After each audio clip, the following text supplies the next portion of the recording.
What is up YouTube, and welcome to this Space Force Season 2 video.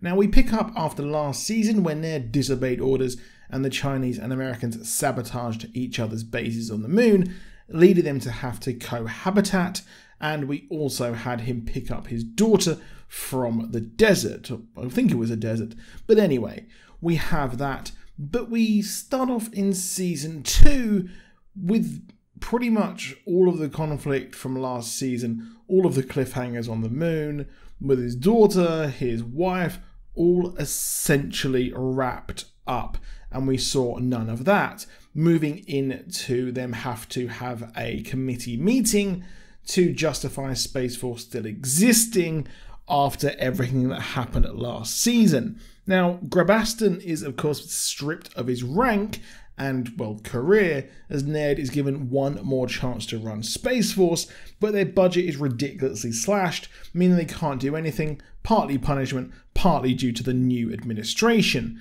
Of course, the idea for Space Force was, or at least the Space Force we know today, was under Trump's tenure, and the whole show was created out of a parody of that. If you're on the left or the right, you can't ignore that this was a send-up of the idea of having a space army, which, to be honest, actually, that sounds pretty damn cool. But the Season 2 here, the problem is, all conflict is gone. We don't really have any stakes. Yes, we knew they were going to get the budget eventually. It was so obvious. But we never really got any payoff from last season, which ended on a pretty darn cliffhanger. While I didn't enjoy it, I wanted to know what happened next. But the problem is that Trump was voted out from Season 1 to Season 2, while Biden's tenure has provided some pretty funny moments, like falling asleep, him farting on mic, and the whole Let's Go Brandon debacle. The show banked on Trump, well, being Trump. Like it or not, he's a bit of a character. And, well, the whims and the fancy of his administration was to provide more jokes here. But unfortunately, just like SNL, just like Late Night, who have moved on to vaccination things, well, the Trump comedy well has run dry. Many people did wonder what would happen to comedy when Trump was gone. Well, it's got awful. The show is chronically unfunny, which is a shocking considering the caliber of comedic actors. While less than 10 episodes, it still drags with almost nothing happening, and half the season focusing on the budget crisis as the Mars mission is scrapped. The first few episodes focus around how Space Force has to lose a lot of expenses, as well as Angela and Chan's will they, won't they, as she has PTSD from, you know, everything that happened on the moon, but we didn't see that. Now, the relationships with the Chinese was kind of in the toilet after that, and we didn't see them having to come back. Everything just falls flat as the show works as a serial as opposed to a normal sitcom, and the drama of the relationships of the characters is focused on as opposed to the satire of politics and military life.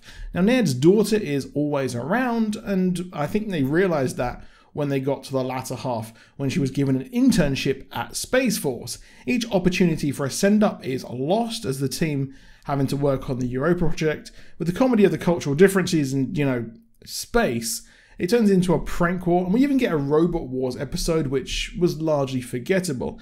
Even last season, you had stories that make you wanted to carry on watching, but here, nothing really happens until the final 2 episodes of the season.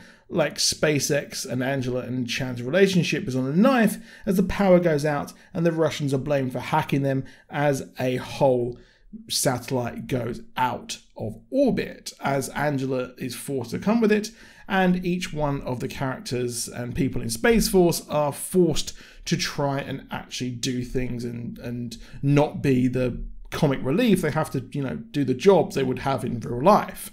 Now, Angela has PTSD and comes to terms with it as she lands a satellite. I feel like her story was a total buzzkill for the comedy, as she decides to resign, just as Chan decides to turn down the SpaceX job, which he earned, because he wanted to stay with her.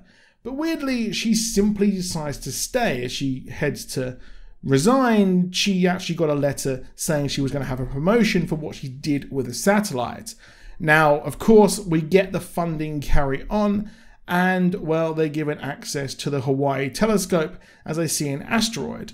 The season felt very middling and only really half the season. Nothing really happens whatsoever of any consequence, and nothing really has any jokes. It's a real shame, as the caliber of people in this show is great, ranging from The Office, Silicon Valley, and Parks and Rec.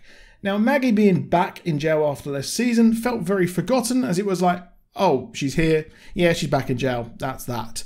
But I felt like we missed far too much that happened off screen between the seasons. It's a real shame, as this did have potential, but unfortunately the script is incredibly middling and boring, and I was very happy that this show ended at about where it did. Now, next season will no doubt absolutely focus on the massive asteroid that is going to hit Earth, possibly, but I do hope that we do get some sort of conflict, some sort of jokes as well, and lampoon and satire of military and politics life, because really there was nothing here that provided any comedy, unfortunately.